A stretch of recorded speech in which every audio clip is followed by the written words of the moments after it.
Itu yang kita lakukan insya Allah ke depan. Kita akan ramaikan syair-syair Islam, syair-syair Quran, syair-syair persaudaraan, syair-syair humanity, syair-syair respect, syair-syair no judgment. Hashtagnya kita ramaikan itu, sehingga yang tadinya hashtag permusuhan sedikit demi sedikit berubah. Yang ramai sekarang adalah hashtag persaudaraan. Jadi apa yang saya lakukan di sosial media itu bukan hanya sekedar sensasi. Saya pakai hashtag respect, saya pakai hashtag no judgment, itu bagian dari programming dakwah. Karena saya serius belajar ilmu pergerakan di Mesir. Mungkin ada ustadz seperti Ustadz Abdul Somad serius belajar fikih di Mesir, halal dan haram. Ada ustadz yang serius belajar hadis di Madinah. Ada ustadz yang serius belajar Al-Quran di Madinah atau di Mesir sampai dapat riwayat hafiz. Saya karena tertariknya kepada ilmu pergerakan, serius belajar ilmu pergerakan, tasawur haraki, persepsi pergerakan yang diajarkan Nabi SAW. Itu yang akan kita lakukan. Sehingga apa yang saya tampilkan di sosial media, bahkan mainnya, sekedar naik di atas papan skateboard, sekedar jalan main di Jepang ketika winter, main snowboarding, itu bukan sekedar sensasi, itu adalah campaign terhadap dakwah anak muda. Semuanya diprogram. Sehingga percayalah teman-teman, insya Allah apa yang kita lakukan ini adalah sebuah effort, sebuah juhdun, sebuah usaha dari kita untuk mengislah, untuk membangun bangsa Indonesia dengan cara apa yang diajarkan Rasulullah SAW. Dan ini bukan sekedar narasi-narasi ekstrim, ini adalah narasi kemanusiaan dan persaudaraan. Ya ayyuhalladzina amanu la yaskhar qaumun min qaum. Kemudian Allah ajarkan lagi di ayat yang lain, ya ayyuhalladzina amanu ijtanibu katsiran minadh-dhann. Jauhi prasangka, karena sebagian besar prasangka itu adalah dosa. Ini menjadi hashtag, ini menjadi slogan, ini menjadi caption, ini menjadi syair-syair musik mereka. Wala yaghtab ba'dukum ba'dha, jangan saling membuka aib. Wala tajassasu, jangan mencari-cari kesalahan. Jangan membesar-besarkan masalah yang kecil sehingga itu menjadi konflik yang lebih besar lagi. Lalu Allah mengancam dengan kalimat, ayuhibbu ahadukum ayyakula lahma akhihi maitan fakarihtumu. Maukah kalian memakan bangkai dari saudara kalian yang sudah membusuk? Pasti kalian tidak menginginkan itu. Maka orang yang membicarakan aib orang lain sama seperti memakan bangkai saudaranya. Orang yang membicarakan kekurangan orang lain sama dengan memakan bangkai saudaranya. Siapa yang rugi? Dia sendiri yang memakan bangkai tersebut. Ini teman-teman slogan-slogan persaudaraan di dalam Al-Quran.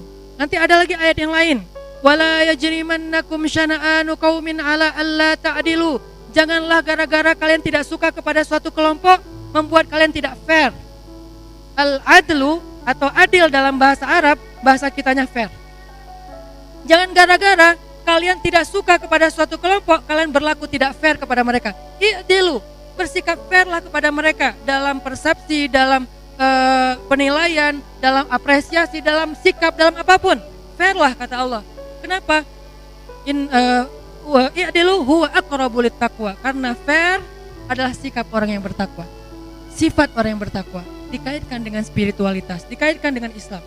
Nanti muncul lagi ayat yang lain, ayat yang sangat banyak mengajarkan kita slogan-slogan persaudaraan. Termasuk Allah membanggakan kaum Ansor habis-habisan di dalam Al-Quran, bagaimana mereka menjadi orang-orang yang tadinya penuh dengan permusuhan, sekarang balik menjadi orang yang penuh dengan cinta. Itu berubah loh teman-teman. Bukan cuman antara Aus dengan Khazraj yang bersaudara, tapi mereka sekarang menjadi orang yang dikenal dengan hatinya penuh cinta sampai hari ini. Teman-teman yang pernah umroh bisa ngerasain bedanya karakter orang Makkah dengan karakter orang Madinah. Orang Makkah yang mungkin belak-belakan, yang vulgar, orang Madinah yang sedikit lebih berperasaan dibandingkan orang Makkah. Mereka menjaga perasaan, bicaranya santun. Beda antara Madinah di pasar dengan asli penduduk Madinah. Kalau yang kita ketemu di pasar itu bukan orang Arab bahkan. Bukan orang Arab yang suka manggil panggilan cewek dengan panggilan yang tidak pantas, kemudian memanggil cowoknya dengan panggilan yang saya juga geleh gitu ya, apaan sih lo gitu-gitu amat gitu ya. Saya lewat dicolek gitu, saya mungkin karena janggotan gitu dia senang dengan yang janggotan atau apalah kayak gitu-gitu. Itu bukan orang Arab. Rata-rata mereka datang dari negeri yang lain. Kalau kita ketemu langsung dengan Arab Madinah asli, itu lembut-lembut. Kelembutan yang sudah bertahan lebih dari 1000 tahun setelah ratusan tahun mereka dalam keadaan kasar, penuh dengan permusuhan. Ini luar biasa. Ini gerakan yang dilakukan Nabi itu luar biasa. Sampai akhirnya mereka menjadi generasi, menjadi kaum, menjadi penduduk, bukan hanya smart citizen, tapi juga orang-orang yang penuh dengan cinta. Bukan hanya smart, bukan hanya brilian, bukan hanya fatona, tapi juga penuh dengan cinta. Sehingga ketika orang-orang muhajirin hijrah ke Madinah, kita akan melihat adegan-adegan cintanya orang Madinah kepada orang muhajirin. Sampai orang Madinah rela untuk memberikan setengah dari hartanya untuk orang-orang muhajirin yang tidak dikenal bahkan sama sekali. Bahkan sebelum terjadi Fathu Makkah sekitar 8 tahun ketika Nabi di Madinah, itu ada fikih, ada syariat.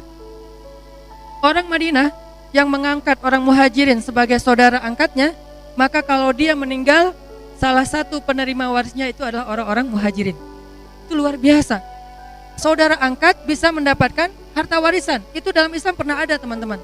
Lalu dinasakh, dihapus setelah Fathu Makkah. Kenapa? Karena setelah Fathu Makkah, orang-orang muhajirin sudah lebih mampu daripada sebelumnya. Mereka dapat ghanimah yang banyak, mereka mendapatkan kembali harta yang mereka tinggalkan, yang dirampas oleh orang-orang kafir Quraisy. Sehingga fikih tentang saudara angkat bisa menerima warisan dari orang Ansor dihapus ayatnya, dihapus hukumnya. Itu dikenal dengan istilah nasikh mansukh dalam ilmu tafsir. Ini artinya apa? Begitu leganya hati orang Ansor yang tadinya sempit dengan permusuhan, sekarang menjadi alam nasyrah laka sadrak, lapang dada banget. Gara-gara apa? Gara-gara dakwah. Sehingga muncul adegan seorang laki-laki muhajirin baru hijrah ke Madinah. Ini adegan hasil buah dari perjalanan dakwahnya Nabi. Biar kita yakin bahwa hanya dengan dakwah, apa yang tadinya kita pesimis ternyata sangat mungkin dan sangat mudah. Orang muhajirin, ada yang baru hijrah seorang diri dari Mekah ke Madinah. Sampai di Madinah dia udah lemes, terus masuk ke Masjid Nabawi. Dia bilang ke Rasulullah, ya Rasulullah, saya udah berapa hari gak makan. Saya hijrah sendiri, gak punya siapa-siapa di sini. Nabi langsung berdiri, karena Nabi di rumah juga tidak ada makanan. Awal-awal Nabi di Madinah, beliau sangat susah. Kalau Nabi ada satu kurma aja, pasti Nabi akan memberikan kepada dia. Tapi Nabi tidak punya apa-apa. Akhirnya Nabi berdiri mengatakan, ya ma'syaral ansar, ya ahla Madinah, wahai penduduk Madinah, wahai saudara-saudara Ansar. Ini ada saudara kalian baru hijrah dari Mekah. Dia sebatang kara gak punya siapa-siapa. Siapa yang mau mengangkat dia sebagai keluarganya dan memberi dia tempat tinggal malam ini dan memberi dia makan? Tiba-tiba seorang laki-laki Ansar berdiri, ana ya Rasulullah. Sebelum yang lain mengangkat tangan, dia duluan yang berdiri. Karena mereka pasti akan berlomba-lomba, tidak akan menunggu sampai beberapa detik. Ketika Nabi mengatakan siapa yang mau menjamu saudara muhajirin, mengangkatnya menjadi saudara barunya, maka orang Madinah pasti akan langsung angkat tangan. Berlomba-lomba, saking cintanya mereka kepada saudara muhajirin. Tiba-tiba seorang laki-laki Madinah mengangkat tangan. Dia tidak terkenal sampai tidak disebutkan namanya. Ana ya Rasulullah, saya ya Rasulullah, dengan wajah berseri-seri, seolah-olah dia punya banyak makanan di rumah untuk diberikan. Seolah-olah dia punya keberlimpahan harta, seolah-olah dia orang kaya banget yang tidak terbeban untuk menjamu orang banyak, apalagi cuma satu orang. Berseri-seri wajahnya, nggak ada kesan beban sedikit pun di wajah dia. Ini indahnya hati orang Ansor. Ana ya Rasulullah, saya ya Rasulullah, kata dia. Rasulullah tersenyum. Kemudian Rasulullah mempersaudarakan mereka. Sekarang kamu adalah saudara angkatnya dia. Kembalilah pulang ke rumah keluargamu. Akhirnya dibawa ke rumahnya. Sampai di rumahnya, ternyata apa yang terjadi, teman-teman? Rumahnya adalah rumah yang sangat kecil, gubuk kecil yang sangat sederhana. Seandainya dia orang kaya, dia berdiri mengangkat tangan dengan wajah berseri-seri, itu hal yang wajar. Karena bukan beban berat buat dia. Tapi ini orang fakir, bukan miskin. Orang fakir, gubuknya sederhana, gak punya rumah yang luas, gak punya ruangan yang lain selain satu kamar aja di rumahnya, tapi berdiri dengan wajah berseri-seri, ana ya Rasulullah, saya akan menjamu dia ya Rasulullah. Dibawa ke rumahnya. Sampai di rumahnya, laki-laki muhajirin disuruh tunggu di luar, dia masuk ke dalam. Dia bilang ke istrinya, istriku, ada makanan gak di rumah? Baru nanya. Jadi dia tadi angkat tangan, gak tahu di rumah ada makanan apa enggak. Ini Ansor nih. Kalau kita kan, kita pastikan dulu ya, kita punya cukup makanan apa enggak, kita punya uang lebih atau enggak, kita punya harta apa enggak, kita punya kamar kosong apa enggak. Kan kita make sure dulu kan, ini enggak, angkat tangan dulu. Nanti pokoknya angkat tangan aja dulu, saking semangatnya. Istriku, ada makanan enggak di rumah? Buat apa? Itu ada saudara baru kita dari Mekah, baru hijrah. Tadi aku dilantik sama Nabi untuk bersaudara sama dia. Boleh enggak kita kasih dia makan? Oh boleh. Cuman Cuma ada satu roti, itu juga jatah makanan malam anak-anak. Dari tadi mereka pengen makan tapi nunggu ayahnya. Nah ini makan bareng-bareng cuma satu roti doang dan cukup buat anak-anak kita. Gimana tuh? Kata, emang gak pakai atuh sih. Gimana gitu? Bahasa Arab soalnya. Gimana caranya? Terus suaminya bilang, istriku boleh gak kalau makanan itu kita kasih ke saudara kita muhajirin? Terus anak-anak gimana? Anak-anak kamu ajak tidur, kamu belai, kamu nina bobokan, kamu nyanyiin, kamu apain lah pokoknya sampai tidur. Kalau udah tidur nanti kita hidangkan. Pas dihidangkan, kamu matiin lampu biar saudara kita nggak sungkan makan, karena kita nggak akan ikut makan, kita cuma kecap-kecap aja biar dia yang makan. Istrinya soleha banget. Jadi yang baik bukan cuma laki-laki Ansor, perempuan Ansor juga soleha, sehingga istrinya mengatakan, baik wahai suamiku, ini perintah Rasulullah, sami'na wa ata'na. Langsung dia siapkan makanan itu, dia bawa anak-anak, ayo anak-anak ke kamar, mah nggak jadi makan, nanti diajak ngobrol dulu, cerita dulu segala macam. Akhirnya anak-anak dalam keadaan lapar tidur. Kebayang nggak perasaan seorang ibu membiarkan anaknya tidur dalam keadaan lapar, sedangkan ada makanan di rumahnya tapi dikasih buat tamu. Ini bukan orang biasa. Dan bagaimana orang bisa punya hati seperti ini kalau bukan lewat dakwah? Nggak mungkin ini dilakukan oleh gerakan-gerakan lain selain dakwah, lewat Islam. Karena dakwah inilah satu-satunya program yang disupport langsung dari langit. Makanya kenapa banyak keajaiban dalam dakwah? Karena yang mensupport dakwah itu langit. Kalau program lain disupport dengan kekuatan ekonomi kita, finansial kita, politik kita, regulasi kita, segala macam. Semuanya baik, tapi tidak ada yang seajaib dakwah. Kenapa? Karena walaupun yang lain baik, kalau dakwah langsung SOP-nya dari langit. Jadi surat kerjanya dari langit, langsung Allah Subhanahu wa taala yang menjamin, aku akan tolong kamu. In tansurullaha yansurkum, itu janji Allah SWT. Dan salah satu bentuk pertolongan Allah, Allah bolak-balikan hati hamba-hambanya yang tadinya penuh permusuhan, sekarang menjadi penuh persaudaraan dan kecintaan. Akhirnya dibawa tidur anak-anaknya. Udah gitu selesai anak-anaknya pada tidur, istrinya menyiapkan makanan, baru dikasih tahu ke suaminya, udah siap makanan yang sudah hidangkan di tengah. Kemudian mereka duduk bertiga, laki-laki Ansor, istrinya, dan orang muhajirin. Lalu dipadamkan lampu. Setelah dipadamkan lampu, laki-laki Ansor mengatakan, saudaraku makanlah, ini hidangan untuk kita malam ini, alhamdulillah. Oh ya sudah, makan. Karena dia lapar, dia gak berpikir panjang, dia makan aja. Sementara Ansor, laki-laki Ansor dan istrinya kecap-kecap saja. Alhamdulillah, alhamdulillah, alhamdulillah. Dikira ikut makan. Setelah selesai makan, maka lampu dinyalakan, laki-laki Ansor apa ini istilahnya? Jari-jarinya seolah-olah habis makan enak gitu kan ya. Karena ini salah satu ekspresi orang Arab. Kalau makan enak itu mereka akan mengecap-ngecap ujung jarinya. Alhamdulillah, alhamdulillah. Laki-laki muhajirin, alhamdulillah, alhamdulillah. Ansor masih lapar, dari pagi belum makan. Istrinya lapar, anak-anaknya lapar. Hanya laki-laki muhajirin saja yang kenyang. Malam itu mereka tidur. Satu keluarga tidur dalam keresahan karena lapar. Satu orang lagi tidur dengan nyaman karena kenyang. Inilah cinta, teman-teman. Akhirnya besok tersebar berita ini kepada Rasulullah SAW lewat Jibril alaihissalam. Karena laki-laki Ansor tidak cerita ke siapa-siapa, Jibril yang menceritakan kepada Nabi. Akhirnya Rasulullah SAW mendoakan keluarga ini dengan keberkahan. Allah Subhanahu Wa Taala menurunkan ayat untuk mereka. Wa yu'thiruna ala anfusihim walau kana bihim khasasah. Mereka mendahulukan saudara muhajirin walaupun mereka sendiri juga butuh. Itulah Ansor. Bagaimana manusia, suatu kaum, suatu bangsa yang tadinya penuh dengan permusuhan tiba-tiba menjadi seperti ini. Dakwah, teman-teman. Mu'akhad yang dilakukan oleh Rasulullah SAW. Muncul lagi nanti adegan ketika orang-orang Ansor di Madinah panen raya. Karena orang Ansor ini pekerjaan sebagian besar mereka itu adalah berkebun korma. Karena emang kota Madinah itu kota penghasil korma terbaik di seluruh dunia. Bahkan banyak sahabat-sahabat Ansor itu yang punya kebun korma. Satu kebunnya ada sekitar 600 pohon korma. Satu pohon korma kalau panen minimal ada sekitar 50 sampai 100 kg korma. 1 kilo sekitar 200.000, kaliin aja. Miliaran sekali panen. Itu orang Ansor. Mereka panen raya, panen besar. Sementara orang muhajirin, sebagian besar mereka pengalamannya hanya berdagang, bukan berkebun. Sehingga ketika mereka hijrah ke Madinah, mereka dikasih kebun tapi nggak tahu cara bercocok tanam. Itulah muhajirin. Mereka taunya di mana pasar.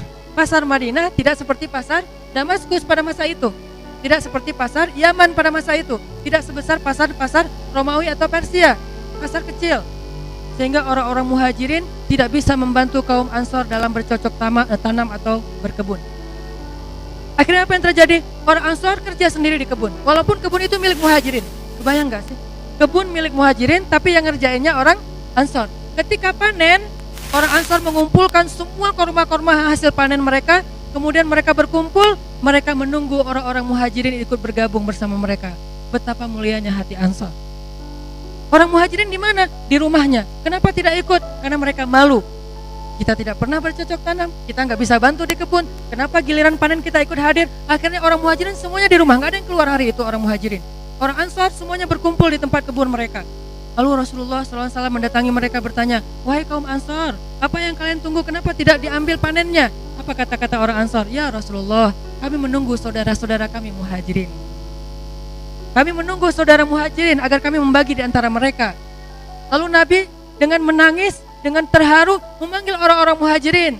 Wahai orang-orang muhajirin, saudara kalian ansor menunggu kalian di kebun. Wahai orang-orang muhajirin, ayolah ke kebun, dan seterusnya. Karena mendengar Rasulullah yang mengajak, akhirnya satu persatu orang muhajirin keluar ke kebun.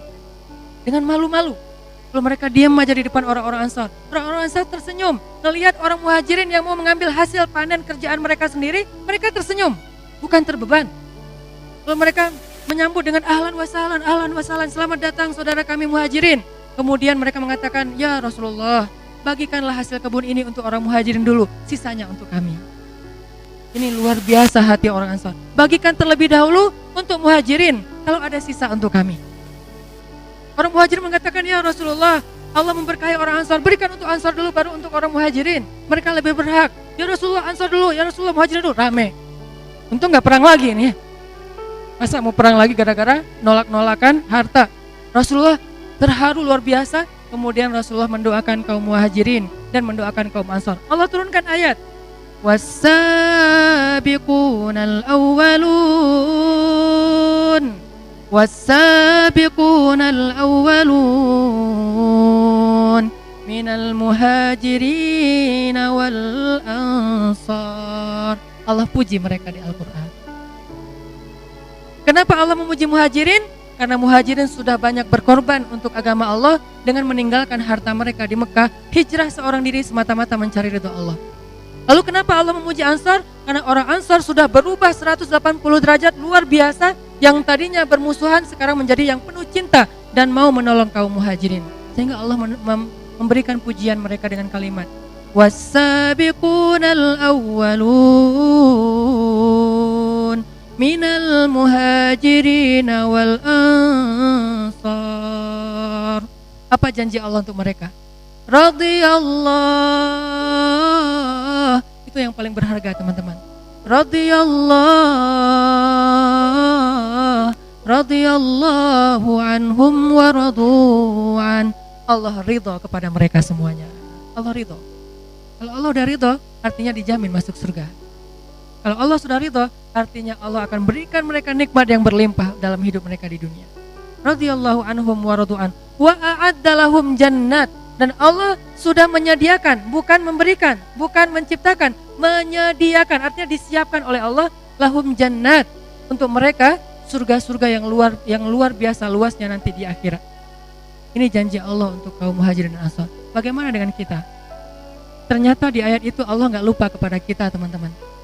Tadi ayatnya sengaja saya coba loncat dulu, sebetulnya ada kalimat berikutnya supaya kita paham.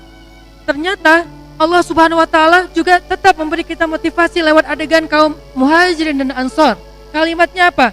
Was-sabiqunal awwalun minal muhajirin wal ansar.